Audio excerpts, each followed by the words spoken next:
자, 우리 요한복음 16장 16절에서부터 18절까지 함께 봉독하시겠습니다. 조금 있으면 너희가 나를 보지 못하겠고 또 조금 있으면 나를 보리라 하시니 제자 중에서 서로 말하되 우리에게 말씀하신 바 조금 있으면 나를 보지 못하겠고 또 조금 있으면 나를 보리라 하시며 또 내가 아버지께로 감이라 하신 것이 무슨 말씀이냐 하고 또 말하되 조금 있으면이라 하신 말씀이 무슨 말씀이냐 무엇을 말씀하시는지 알지 못하니라 하거늘. 아멘. 이것은 두 가지를 말할 수 있습니다. 조금 있으면 너희가 나를 보지 못하겠고 라는 이야기는 예수님이 십자가에 죽으시는 육체 이별을 말하는 것이죠. 하지만 조금 있으면 너희가 다시 나를 볼 것이다 라는 이 말은 영적인 재회를 다시 하게 될 것이다 라는 얘기죠. 그럼 우리가 영적인 재회를 어떻게 하나요? 육적인 이별이 있어야지만 영적인 재회가 있다라는 거예요. 예수님이 십자가에 죽으셔야지만 정말 영적인 재회가 이루어진다. 지난주에 얘기했었죠.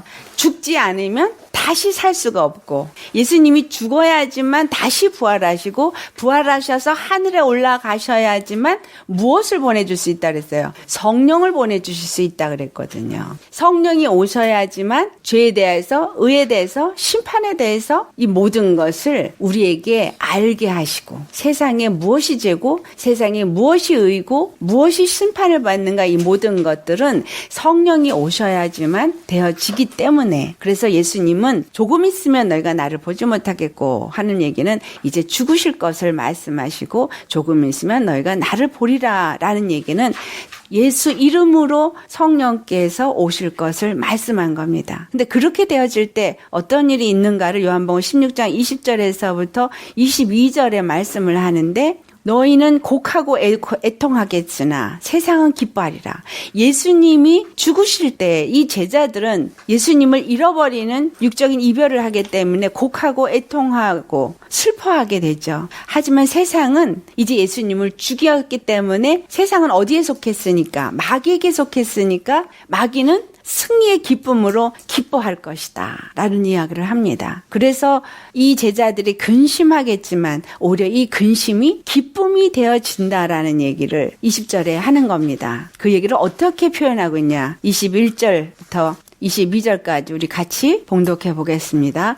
여자가 해산하게 되면 그때가 이르렀으므로 근심하나 아기를 낳으면 세상에 사람 난 기쁨으로 말미암아 그 고통을 다시 기억하지 아니하느니라. 지금은 너희가 근심하나 내가 다시 너희를 보리니 너희 마음이 기쁠 것이요 너희 기쁨을 빼앗을 자가 없으리라. 예수님이 옆에 같이 있을 때 그들이 기뻤었어요. 같이 있으니까. 그런데 진정한 기쁨 또한 진정한 예수 그리스도에 대해서 그 제자들은 제대로 알 수가 없었습니다. 왜냐하면 육적인 시각과 육적인 눈과 육적인 만남의 관계로 함께 동거동락을 했다 할지라도 예수님에 대해서 구체적으로 절대로 알 수가 없었기 때문에 하지만 예수님이 그들 안에 이제 다시 오실 때 영적으로 만남이 이루어질 때에는 마음 안에 기쁨이 임하게 되어진다. 여기서 그들 마음에 기쁨이 임한다라는 얘기는 무엇이 임한다라는 얘기죠?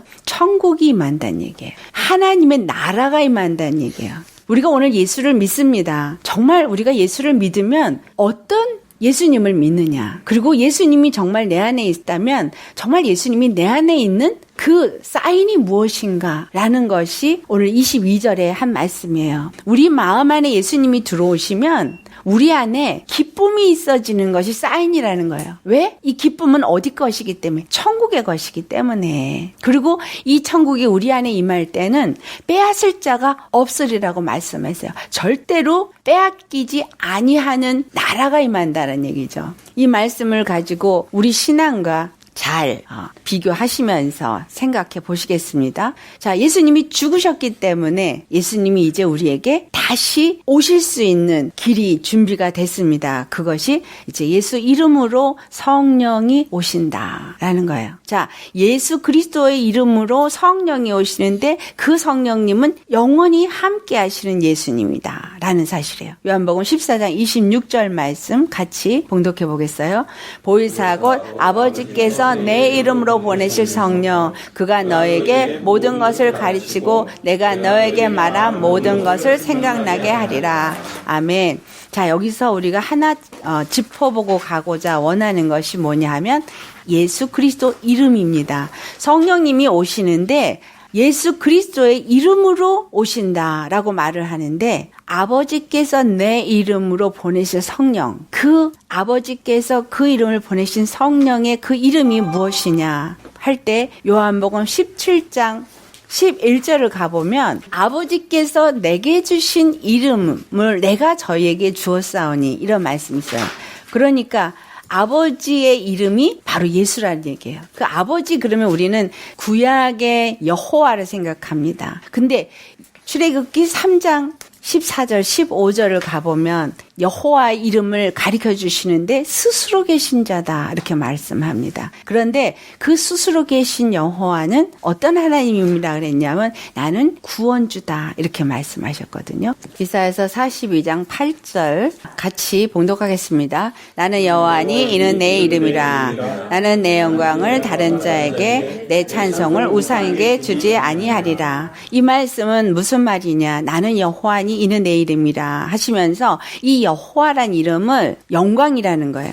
여호와라는 이름은 바로 여호와의 영광이고 이것을 다른 우상에게 주지 않겠다. 다른 신은 여호와가 될 수 없다라는 이야기입니다. 그래서 그 이름은 또한 하나님의 영광이다. 그 다음 장 이사야서 43장에 11절을 가면 나 곧 나는 여호와라. 나 외에 구원자가 없느니라. 이 여호와는 구원자다. 여호와만이 바로 구원자다라는 거예요. 그렇기 때문에 다른 우상에게 내 이름을 주지 않겠다고 하신 이야기는 다른 우상은, 다른 신은 절대로 구원자가 될 수 없다라는 것을 말씀한 것입니다. 그래서 이 아버지의 이름은 바로 여호와인데 이 여호와 이름은 바로 구원자다.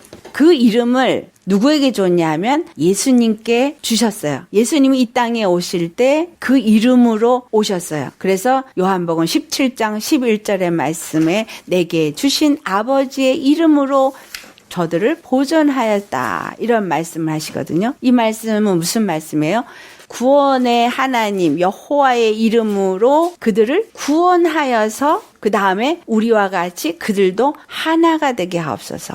우리가 누구예요? 성부, 성자, 성령 하나님이 하나인 것처럼 저들도 그 이름으로 보존하사 하나가 되게 하옵소서. 이런 걸 말씀을 하고 있어요. 그러니까 그 아버지의 이름은 예수 그리스도에게 주셨고 예수라는 이름으로 오셨다는 이 예수의 이름은 마태복음 1장 21절에 저희 백성을 저희 지에서 구원할 자다. 똑같은 구원자를 말하고 있어서 여호와는 예수 구원자, 그 이름이 아버지의 이름이요 그 이름을 예수님에게 주었는데 그 주신 이유는 저들을 구원하여서 삼위의 하나님과 같이 하나가 되어지도록 주신 것이구나 라는 것을 우리가 알 수 있습니다. 그런데 그 이름을 이제 가지고 성령님이 오신다라는 거예요. 이 말씀은 우리 안에 임하시는 그 성령님의 이름은 바로 구원자의 이름으로서 우리 안에 성령이 들어오시면 역사하시는 역사는 무엇을 역사하신다는 거예요? 우리로 하여금 구원하셔서 삼위의 하나님과 하나가 되게 하시는 역사를 하신다라는 거예요. 아멘. 자, 삼위의 하나님과 하나가 되게 하는 역사를 하는 그 성령님을 우리한테 보내주기 때문에 그 성령님이 우리 안에 임하시면 우리에게 모든 것을 가르치시고 또 예수님이 한 모든 말씀을 다 생각나게 하여 주신다라는 거예요. 그리고 요한복음 16장 13절에서부터 15절의 말씀 다시 우리 다 같이 봉독해 보겠습니다. 그러나 진리의 성령이 오시면 그가 너희를 모두 진리 가운데로 인도하시리니 그가 스스로 말하지 않고 오직 들은 것을 말하며 장래일을 너에게 알리시리라. 그가 내 영광을 나타내리니 내 것을 가지고 너에게 알리시겠음이라. 무릇 아버지께 있는 것은 다 내 것이라. 그러므로 내가 말하기를 그가 내 것을 가지고 너희에게 알리시리라 하였노라. 아멘. 진리의 성령. 바로 하나님은 진리신데 예수 그리스도가 진리니까 예수 그리스도 안에 있는 성령이 오시니 그 성령이 진리의 성령이다. 우리가 그러면 진리의 성령이 우리 안에 임하셨다면 우리는 당연히 진리의 성령님이 우리를 가르치고 생각나게 하는 것은 진리를 가리킨다라는 거죠. 진리를 가리키니까 진리를 깨달아 알고 진리 가운데로 인도함을 받게 되어진다라는 거예요. 오늘 우리가 예수를 믿고 교회를 다니시면서 진리를 깨달아 알고 있고 진리로 인도함을 잘 받고 있습니까? 교회는 다니는데 실제로 진리를 깨달아 알고 진리로 인도함을 잘 받지 못하고 있는 분들이 훨씬 더 많습니다. 그래서 진리를 깨달아 알고 싶어서 유명하신 분들이 쓰신 책들을 읽고 열심히 공부하려고 애를 쓰세요. 그런데 분명히 우리가 읽은 요한복음 14장 26절은 성령이 너희에게 모든 것을 가르치신다라고 말씀하고 있습니다. 성령이 우리에게 모든 것을 가르치시는데 무엇을 가르치냐? 진리를 가르친다는 거예요. 근데 성령님이 오신 이유는 무엇을 가르친다 그랬어요? 우리 지난주에 나누었던 게 뭐예요? 죄를 가르쳐준다 그랬어요. 무엇이 죄냐?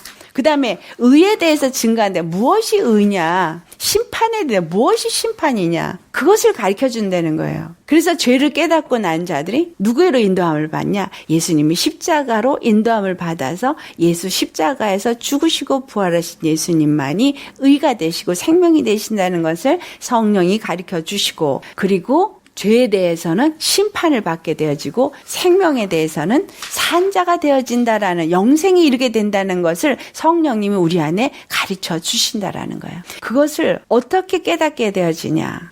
성령님이 우리 안에 들어오셔서 말하는 것은 바로 하늘 아버지 안에 있었던 분이기 때문에 그 모든 것을 구체적으로 다 아시는 것이고, 그래서 그가 스스로 말하지 않고 오직 아버지께서부터 들은 것들을 말하고 장래일도 다 알게 하여 주신다. 자, 성령만 우리가 충만함을 받으면 성령이 우리에게 가르쳐 주시고 그 진리를 다 깨달아 알게 해 주시고 내 안에 무엇이 죄인지를 깨달아 알게 해 주시고 정말 의 가운데 사는 것이 무엇인지를 알게 해 주는데, 왜 우리가 내 안에 있는 죄도 모르고 정말 의로 사는 것이 무엇인지도 모르고 왜 진리의 길로 나아가지도 못하고 현재 일어나는 일이나 장래 일어나는 일이나 우리는 잘 알지 못하고 있느냐라는 거예요. 지금 여기서 우리가 읽은 성경 구절 두 가지만 가지고도 볼 때도 우리는 지금 이렇게 되어지지 않고 있다라는 실체를 발견하게 됩니다. 왜? 성령님이 우리 안에서 역사하도록 우리가 내어드리지 못하기 때문이다라는 거예요.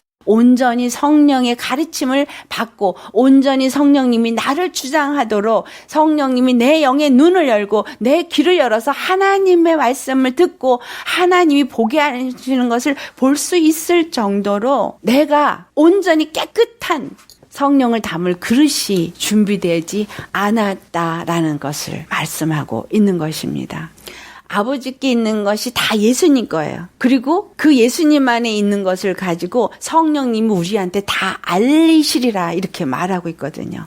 아버지 안에 있는 모든 것이 예수님 안에 있고 예수님 안에 있는 모든 것을 성령님이 우리 안에 오시면 다 알리시겠다고 하는데 왜 우리는 예수님을 잘 모르느냐? 이것이 바로 우리가 예수님 앞에 회개해야 될 부분입니다. 정말 입으로만 믿고 있습니다. 지식으로 알고 있는 거, 이것이 아는 것이 아니라 성령님이 내 안에서 나에게 직접 가르치시고 말하시고 알게 하시고 또 내 입을 열어서 또 말하게 하실 수 있을 만큼 성령이 주장되어지는 온전한 하나님의 성전이 되어지지 않았다라는 사실이 우리가 회개해야 될 부분입니다. 고린도전서 3장 16절에 분명히 말씀하시기를 너희가 하나님의 성전인 것과 성령이 너희 안에 거하시는 것을 알지 못하느냐라고 말씀합니다. 내가 하나님의 전이에요. 하나님의 전이라는 말은 쉽게 말할 수 있는 것이 아니에요. 하나님의 전은 하나님의 임재가 있는 것이고 하나님의 영이 임하여서 구약을 보면 하나님의 임재가 임했을 때 구름이 덮인다 그랬고요. 하나님의 임재가 임했을 때 모두가 다 엎드려진다 그랬거든요. 무슨 말이냐면 사람이 육적인 것이 거기에 존재할 수가 없다라는 거예요. 완전히 엎드려지는 거예요. 완전히 그 임재에 다 무너져 버리게 되어져 있다라는 사실이죠. 우리가 아직도 우리 안에 내가 살아서 역사하고 있고 내 의가 충만하다면 하나님의 임재가 내 안에 온전히 지금 임해 있지 않다라는 이야기입니다. 그렇다면 하나님의 성전으로서 온전히 내가 성령의 충만함을 받은 자가 아니다라는 사실을 우리가 분명하게 인식하셔야 합니다. 그 성령이 우리 안에 오신 이유는 아까 분명히 읽었던 말씀 중에서 다시는 고통이나 근심이 없고 기쁨이 충만하고 그 기쁨을 빼앗을 자가 없다라고 요한복음 16장 22절에 말씀했거든요. 예수님이 나와 함께 하시는데 템퍼러리로 잠깐 성령이 오셔서 임한 게 아니에요. 구약을 보면 템퍼러리 성령이 임하신 일이 있습니다. 누가 그랬어요? 사울왕. 사울왕이 성령이 잠시 임하니까 예언도 말하고 그랬었어요. 성령이 잠시 임하니까 그 70 장로들이 다 같이 뭔가가 된 줄로 알았어요. 하지만 하나님이 세우신 사람은 모세와 아론이었던 것을 그 아론의 쌍난 지팡이를 통해서 나타내 주셨습니다. 아론의 쌍난 지팡이는 뭘 의미해요? 나무는, 지팡이는 죽은 나무예요. 죽은 나무는 싹이 나고 꽃이 피고 열매가 맺을 수가 없어요. 우리는 죽은 자예요. 예수님을 우리가 믿기 전에 우리는 죽은 자입니다. 생명이 없는 자란 얘기예요. 그런데 성령이 우리 안에 임하시면 성령이 우리 안에 있는 사인이 무엇으로 나타나냐? 아론이 하나님의 세우신 하나님의 종이라는 사인을 싹이 나고 꽃이 피고 열매가 맺게 하셨다는 사실이에요. 성령이 우리 안에 임하셨다면 성령이 우리 안에 임한 증거에 싹이 있어야 돼요. 생명의 향기가 있어야 되고 그 다음에 생명의 열매가 맺어져야지 되는 거죠. 그 생명의 열매가 바로 천국의 열매요. 기쁨으로써 나타내지는데 이것을 천국이 여기 있다 저기 있다 하지 마라. 너희 안에 있다. 예수 믿는 사람은 하나님의 나라가 임한 자이기 때문에 하나님의 나라가 임하고 하나님의 권세가 임한 것이고 하나님의 영광이 임한 거예요. 그 이름이 임한 거예요. 하나님의 영광의 이름, 다른 우상에게 주지 아니하는 구원의 이름이 임한 거기 때문에 우리 안에 완전한 구원이 이루어져야 한다라는 사실이에요. 정말 예수 믿으면서 이 완전한 구원을 그런데 누리고 있지 못해요. 머리로는 알아요. 구원을. 하나님이 구원인 거 알아요. 하나님의 이름이 여호와인 것도 알아요. 예수인 것도 알아요. 구원자라는 것도 알아요. 그런데 왜 나는 내 마음 안에서는 왜 구원을 못 누리고 있느냐. 나 성령 받았는데 방언 말하는데 왜 그러면 천국이 내 안에 임해서 항상 여기서 분명히 말했거든요. 항상 기뻐하고 그 기쁨을 빼앗을 자가 없다고 했는데 왜 내 안에 근심이 찾아오고 걱정이 찾아오고 불안이 찾아오고 예수 믿는다면서 두려움이 찾아오고 낙심이 찾아오고 하느냐라는 사실이에요. 입으로만 믿는 게 아니라 정말 믿는다면 정말 예수님이 나를 죄에서 건지신 나의 구원의 하나님이라면 그 다음에 나는 의 안에 사는 자요. 의 안에 사는 자라면 천국이 임한 자요. 그 심판이 이루어졌기 때문에 내 안에서 어두움의 권세는 심판받고 떠나가야 된다라는 거예요. 이게 성령이 임한 증거입니다. 어두운 영이 절대로 내 안에 있을 수 없는 이유는 하나님의 나라가 그 구원의 하나님의 이름이 성령으로 하여금 우리 안에 들어왔기 때문이다라는 거예요.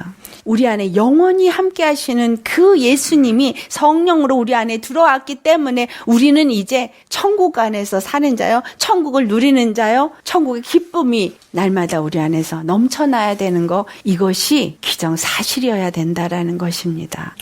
요한복음 14장 16절에서 17절 말씀 보면 보혜사 성령이 우리 안에 오면 영원히 너희와 함께 있을 것이다. 이 진리의 영은 세상은 알지도 못하고 받지도 못한다 그랬어요. 왜? 모르니까. 그들은 알지 못하기 때문에 성령을 받지도 못하고 성령을 알지도 못해요. 그렇지만 나는 성령을 받았습니다. 받으셨습니까? 성령을 받으셨어요. 그러면 주님이 내 안에 오셔서 나로 성전 삼으시고 내 안에 영원히 나와 함께 하시면서 그 영광의 이름을 나타내기 위해서 내 안에 들어오셨는데 믿는 우리가 그 이름의 영광을 왜 나타내지 못하고 있느냐라는 거예요. 그 영광의 이름을 예수님을 믿는 자는 나타내야 돼요. 그것이 영광의 이름이 뭐라 그랬어요? 구원주. 영광의 이름을 나타낸다는 얘기는 나는 매 순간 매 분초 나의 모든 삶 속에 구원을 누리는 자로 살아야 된다라는 이야기예요. 그 이름이 나타나야 되니까, 그 이름의 영광이 나타나야 되니까 구원이 나타나야죠. 그런데 중요한 건 이것이 어떨 때 오냐면 육체가 죽어야 온다라는 거예요. 예수님이 죽으셔야지만 보혜사 성령이 올 수 있었던 것처럼 우리의 육체의 사람이 죽어야지만 성령이 우리 안에 오셔서 우리로 하여금 영원히 우리와 함께 하시면서 그 천국을 누릴 수 있는 삼위의 하나님과 하나가 되어지는 역사가 일어날 수 있다라는 거예요. 우리가 육적으로 신앙생활을, 교회생활을 잘들 하고 계십니다. 하지만 끝까지 육적인 믿음으로 신앙생활을 한다면 이것은 우리에게 근심밖에 주는 것이 없어요. 왜냐하면 열심히 하려고 하면 할수록 힘들어. 열심히 하려고 하면 할수록 안 돼. 그쵸? 율법의 행위로 구원을 얻으려고 하면 할수록 불협화음만 일어나요. 왜냐하면 교회 안에서 생각이 다 달라요. 믿음의 수준이 달라요. 그러니까 부딪힐 수밖에 없어요. 네 생각 내 생각 달라서 나는 잘한다고 했는데 다른 사람은 나를 이해 못해. 그래서 내가 어떤 때는 억울한 소리도 들어요. 이게 뭐예요? 육체의 믿음으로 우리가 나아간다면 반드시 찾아오는 것은 우리에게 기쁨이 아닌 근심이 찾아온다라는 사실이에요. 이것이 두 번째 중요한 이유입니다. 육적인 믿음은 근심을 주고 영적인 믿음은 기쁨을 준다. 자, 요한복음 14장 27절 28절 우리 같이 봉독해 보겠습니다. 평안을 너에게 끼치노니 곧 나의 평안을 너에게 주노라. 내가 너에게 주는 것은 세상이 주는 것과 같이 아니하니라. 너희는 마음에 근심하지도 말고 두려워하지도 말라. 내가 갔다가 너에게로 온다 하는 말을 너희가 들었나니 나를 사랑하였더라면 내가 아버지께로 감을 기뻐하였으리라. 아버지는 나보다 크심이라. 아멘. 여기서 우리가 두 가지를 살펴볼 수가 있습니다. 이 제자들이 갖고 있는 믿음은 아직까지는 육적인 믿음이에요. 그래서 육적인 믿음은 예수 그리스도의 육체의 죽음을 슬퍼합니다. 두 번째는 영적인 믿음은 예수 그리스도가 성령으로 이제 우리 안에 내재하시게 될 것을 알기 때문에 기뻐하게 되어진다라는 차이입니다. 교회에서 십자가 복음을 잘 전하지 않고 있습니다. 그렇지만 또 어떤 교회는 십자가 복음을 너무 전하다 보니까 죽어야 된다고만 해요. 설교에 죽어야 된다만 설교를 수없이 해서 그것이 너무나 힘들고 눌린다고 말하는 사람이 있어요. 그런데 중요하게 알아야 되는 것. 우리가 죽을 수 없다라는 사실이요. 내가 죽을 수 없어요. 내 안에 있는 더러운 나를 내가 버릴 수 있나요? 아니면 내 안에 있는 죄악된 내 성품을 내가 바꿀 수가 있나요? 아니요. 못해요. 죽어라고 메시지는 십자가에 못 박아 죽어야 된다라는 메시지는 좋은 것 같은 메시지이지만 내 노력이나 내 열심으로 절대로 죽을 수가 없다라는 거예요. 누가 우리를 죽게 해주냐 하면 바로 이 보혜사 성령이 오셔야지만 내가 죽을 수 있다라는 거예요. 그러면 내 몫의 십자가를 지고 네 육체의 정과 욕심을 십자가에 못 박으라. 이 말은 무슨 말이냐? 예수님을 믿는 믿음으로 살아라 이 말이에요. 노력을 해서 죽으려고 노력하야 버리려고 노력해라 이 말이 아니라 육으로 보여지는 관점, 육으로 생각되어지는 육으로 생각되어지는 어떤 방법과 이론을 붙잡지를 말고 예수님께 모든 것을 맡기고 믿음으로 성령이 내 안에서 역사하시도록 믿는 믿음으로 나아가는 은혜 안에 거하는 자가 되어라 라는 겁니다. 성령이 내 안에 오시면 내 생각을 바꿔주시고 내 마음을 바꿔주시고 그리고 내 안에서 이 말씀의 깨달음을 더 열어주실 때에만 지식으로 말씀이 들어가지 아니하고 내 심령 안에서 영적으로 열려지는 생명의 역사가 일어나게 되어져 있습니다. 회개해야 될 죄를 깨닫게 해서 회개도 하게 되고 예수님이 의가 되신 그 은혜와 사랑이 얼마나 큰지를 깨달아 알아서 내 안에 기쁨이 충만해지게 되어지고 내 안에 심판받을 어둠의 영들은 성령에 의해서 심판받고 떠나가게 되어지고 온전한 천국이 내 안에 이루어지게 되어진다라는 거예요. 그게 바로 죄에 대하여 의에 대하여 심판에 대해서 성령이 오시면 우리에게 알게 하신다는 말씀입니다. 평안을 너에게 끼치노라. 이 말은 바로 성령이 우리 안에 오시면 평안이 우리 안에 임한다라는 거예요. 성령이 내 안에 하시면 평안이 내게 임하기 때문에 너희 마음에 근심하지도 말고 두려워하지도 말아야 되는 것이다. 그러니까 믿음의 사람은 성령의 사람이에요. 성령의 사람은 성령님이 내 안에 들어와서 평안을 주니까 근심하지도 않고 두려워하지도 않고 기뻐하는 자가 되어진다라는 겁니다. 우리가 만약에 이러한 믿음을 갖지 않고 있다라면 회개하셔야죠. 그렇죠? 나는 제대로 믿는 자가 아니라는 얘기죠. 돈이 없어서 두렵고, 돈이 없어서 근심되고 걱정하고, 또 어떤 문제가 있어서 이거 다 내가 해보려고 하기 때문에 오는 겁니다. 육이 살아나기 때문에 하는 거예요. 육적인 믿음은 결국은 내 노력으로 뭔가 하려고 하는 결과를 낳아요. 그렇게 될 때는 성령 안에서 기뻐하는 영적인 믿음이 사람이 되어지지 않게 되어집니다. 요한복음 16장 28절 말씀에 내가 아버지에게로 나와서 세상에 왔고 다시 세상을 떠나 아버지에게로 가노라 라는 말씀을 합니다. 이 말씀은 우리에게도 동일한 말씀이에요. 우리는 어디서부터 나왔어요? 하나님 아버지로부터 나왔어요. 아멘? 그렇죠? 아담이 누구로부터 지음을 받았어요? 하나님의 생명을 받아서 지음을 받아서 아버지께로부터 나온 사람이에요. 그래서 아담이에요. 그런데 죄로 말미암아서 이 세상에서 죄인으로 살았어요. 예수 그리스도께서 이 땅에 이 죄인의 형상을 입고 아담으로 오셔서 아담의 죄를 다 사해 주시고 우리를 이 세상에서부터 떠나서 하나님 아버지께로 가게 하시기 위해서 세상에서 떠나서 아버지께로 가신 겁니다. 성령이 우리 안에 들어오셔서 우리로 하여금 세상을 떠나서 세상에 살고 있지만 세상에 속한 자가 아니라 하나님 아버지께 속한 자로 살게 하시기 위해서 성령이 오셨다라는 겁니다. 우리 안에 성령이 임하심은 세 번째, 주님의 임재 안에서 영적인 교통이 있게 하시기 위해서 오신 것입니다. 내가 오늘 예수 믿고 성령님이 내 안에 오시면 방언을 말하고 무슨 방언 통변을 하고 이런 것이 중요한 게 아니라 하나님과 영적인 교제가 이루어져야 돼요. 그냥 내 마음이 하나님 마음과 같이 움직여질 수 있고 내 생각이 하나님의 생각과 같이 움직여질 수 있고 하나님과 한 뜻을 가질 수 있고 한 마음과 한 생각을 가질 수 있을 만큼 성령이 내 안에 임재되어져서 로마서 12장 1절에 말씀한 것처럼 하나님이 우리에게 원하시는 예배, 무슨 예배를 하셨어요? 산 제사를 원한다. 산 제사는 내 안에 생명이 있는 제사여야 돼요. 내 안에 생명이 있는 자로서 신령과 진정의 예배라는 것은 하나님의 영이 내 안에서 내 영이 하나님 앞에 나를 온전히 온 마음을 다해서 드릴 수 있고 온 영으로 하나님과의 만남의 역사가 이루어질 수 있는 예배를 드릴 수 있게 성령님의 이끌림을 받는 그러한 자. 그래서 나를 하나님이 원하시는 산제사로 하나님 앞에 온전히 드릴 수 있는 그러한 거룩한 성전이 되어지는 자가 되어야 한다라는 겁니다. 이것을 위해서 성령님이 오셨어요. 요한복음 16장 23절 말씀이에요. 그날에는 어느 날 성령이 우리에게 임하는 날에는 너희가 아무것도 내게 묻지 아니하리라. 왜? 아무것도 왜 묻지 않아요? 아니까. 우리가 정말 예수님의 마음을 저 십자가에서 주신 은혜와 사랑이 얼마나 큰지를 여러분 심령 속에서 정말 구체적으로 느껴지고 알아져서 감사의 기쁨의 눈물이 나올 만큼 그렇게 예수님을 만나고 계시냐라는 거예요. 성령이 오시면 묻지 않아도 될 만큼 그 은혜를, 그 사랑을 아는 자가 되어집니다. 그것을 날마다 더 알아가게 되어지는 게 에베소 3장 16절에서부터 19절 말씀이에요. 성령이 우리 안에 오시면 우리의 속사람을 강건케 하시고 그 십자가의 사랑의 넓이와 길이와 높이와 깊이가 어떠한지를 알게 하여 주신다 그래서.